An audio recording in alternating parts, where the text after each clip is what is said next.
Okay guys, today I'm going to shoot out the 6505 1992 against the EVH Iconic. Let's get started.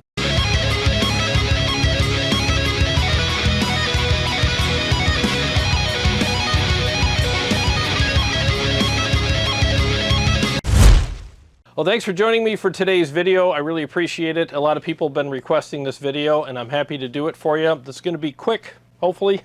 So I'm going to shoot out the crunch channel on both amplifiers, which is channel 1 in crunch mode, and then I'm going to shoot out the lead channel in both amplifiers as well.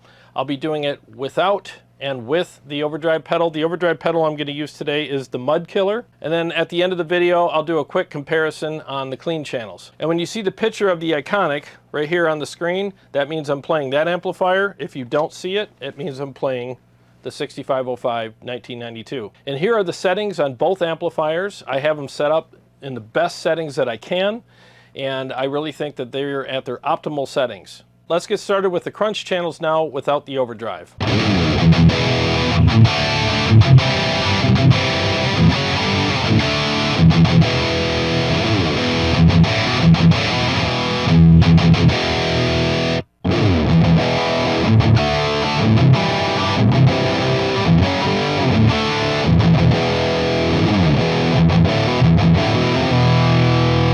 Okay, so without the overdrive engaged, the Iconic is much tighter and much more aggressive. The feel and the response is so much better on the Iconic. And again, we're doing the crunch channels now. So again, I would say that the Iconic is definitely much tighter and much more responsive and aggressive. So the Iconic's definitely winning this particular part of the shootout big time. Let's kick on the boost and do that same riff and see how they compare now.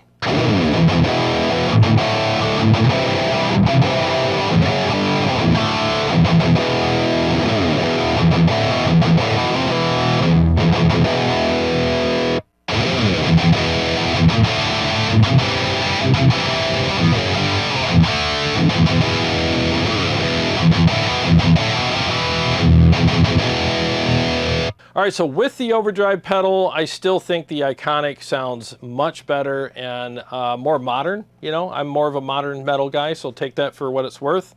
It's just more responsive and has a much more aggressive sound to it. And I just think that it would stand out in a mix much better as well. I mean, you guys know the crunch channel on the 6505 isn't one of my favorite channels, but I do understand people like that. They like that, you know, mushier kind of sound, and I totally respect that.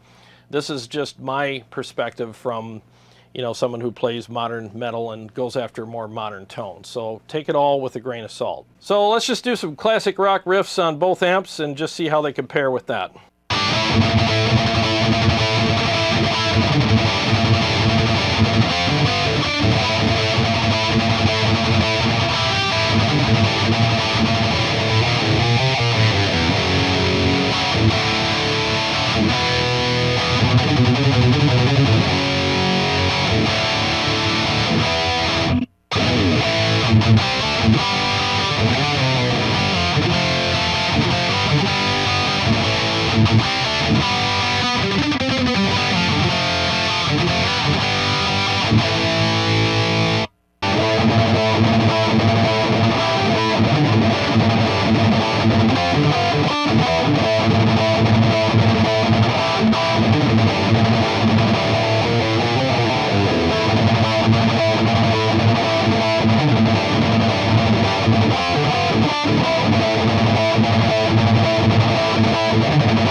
All right, so even with the classic rock riff like that, I still preferred playing it through the Iconic. It was just much more tighter and more responsive, and I like the top end and the amplifier better.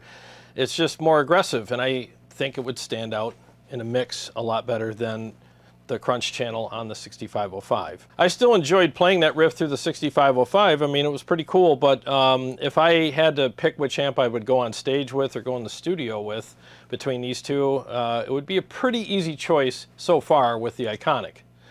Now let's see how they compare with the red channel. I'm going to start with the boost off and then I'll turn it on afterwards.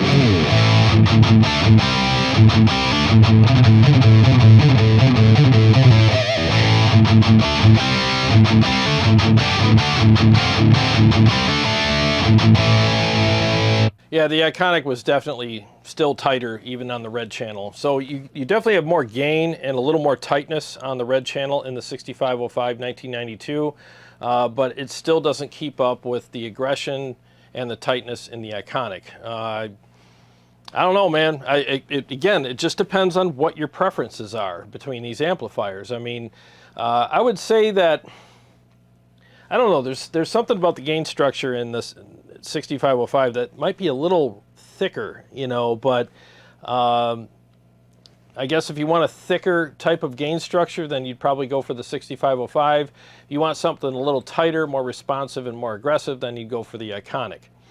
All right, so now let's turn on the boost, do the same riff between both amps, and see if the boost helps the 6505 out a little bit. I think it will help it, but let's see if it, you know, puts it in the lead.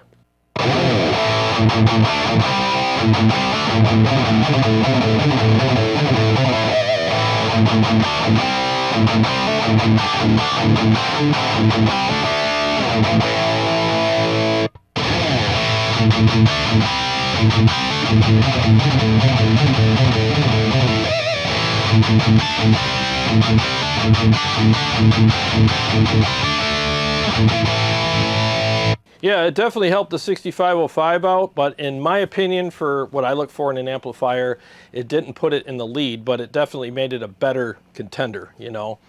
I still think the Iconic was more aggressive, tighter, and more responsive. And, you know, I just like the way that the Iconic is voiced for more modern tones, you know. But again, if you like the classic sound, then you're going to prefer the 6505. You just are, you know, that's kind of what it's voiced for. And there's nothing wrong with that. I'm just doing this to show you the comparisons and let you make up your own decisions. I still think the 6505 is sounding great. I really think it sounds awesome here. So now let's do some more modern riffs, I guess. I'm trying to think of what I would want to do. I'll just do one of my stupid riffs. So let's do that, and then we'll move on to the clean channel.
All right, so yeah, I still prefer the Iconic here for what I do, but let me do something interesting. So a thing that a lot of people did with overdrive pedals back in the day, because the amps lacked a little bit of that extra top end aggression, is they would crank the tone knob up all the way on the overdrive pedal. So I'm going to do that for the 6505, and then when I switch to the Iconic, I'll put the tone knob back to 12 o'clock. Okay, so let's see if that would help it out.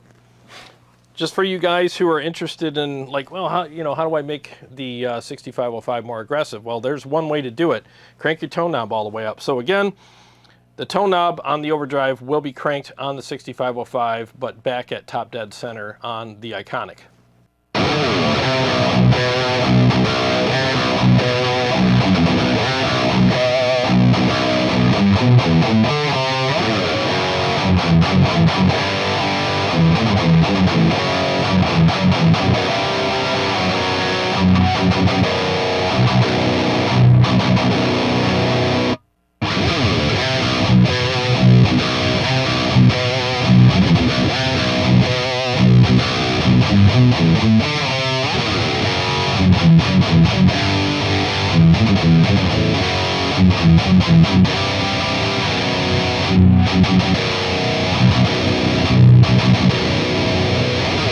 Yeah, that helped it out big time. So for you guys who are interested in, you know, again, making the 6505 sound a little more modern and have a more aggressive top end, yeah, just crank your tone knob on your overdrive and it definitely will do that for you big time. It makes the amp, I think it makes it feel a little better, and it definitely makes it sound a little better in my opinion. It gives it a more modern voicing.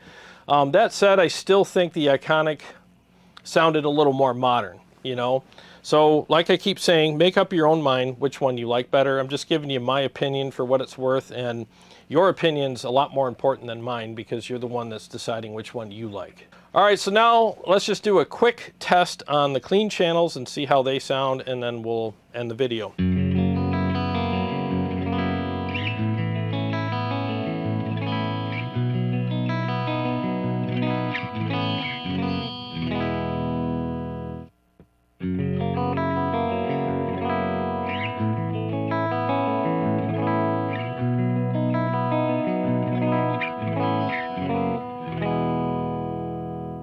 All right, pretty big difference. The clean channel on the 6505 is pretty dull in comparison to the Iconic. The Iconic's just more musical sounding. It's got a better chime to it, better top end, and I do have the bright knob engaged on the 6505, you know, so it is what it is, guys.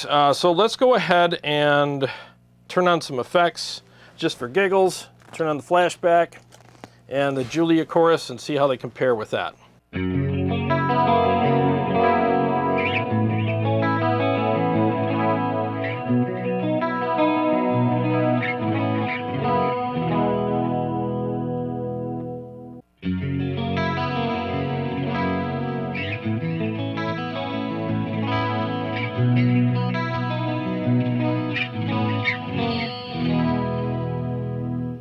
Yeah, still a big difference. The chorus and delay usually help things out, and I think they make, you know, both amps sound better, but I still think the Iconic has a better voicing. And I think that's really what this comes down to between these two amplifiers is voicing.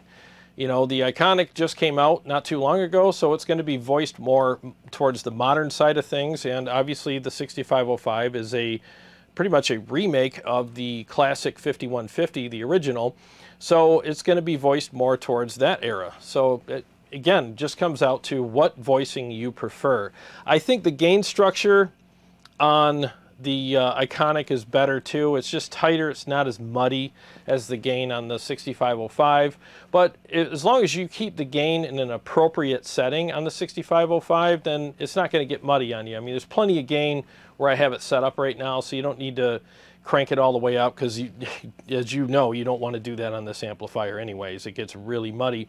Where the Iconic, you can use a lot of gain in that amplifier and it doesn't really get muddy at all. I mean, I have it cranked all the way up on the green channel in crunch mode and it's not muddy, you know, but I can't put it past like 3 o'clock on the rhythm channel, you know, the crunch channel on, you know, the 6505, or else it just gets super muddy. And I had it beneath that for, you know, the shootout, so there's no way that I had it set up so that it was muddy. I had it as clean and as articulate as I could get it without sacrificing the amount of gain that I needed for the riffs that I was playing. So anyways, I think both amplifiers are really good. They have their place in the marketplace, you know. There are plenty of people who really love that classic tone, and I still think it's relevant today. It's on so many albums and it still sounds really good. So I think you should pick the one that works best for you. Well, thanks for watching. I really appreciate it. And to all my Patreon supporters and subscribers, thank you very much. And if you're new to the channel and you haven't subscribed yet, please do, and click the bell so that you can be notified every time I either go live or come out with new episodes. And I want to thank Motor City Guitar for allowing me to use the 6505 1992. They're a great store, and there's an affiliate link below in the description. And if you want to get this amp or the Iconic, feel free to click the link. You'll help the channel out, and you'll get a really good piece of gear from an awesome store. They ship anywhere in the continental US. And if you want to support the channel, feel free to click my other link to my website, tonewars.com, and get some awesome KEMPER profile packs or some quad CORTEX capture packs. Those are selling like crazy. A lot of people are digging them, and I hope you like them too. Well, I got a lot more stuff coming up for you guys, and I'll see you on the next one.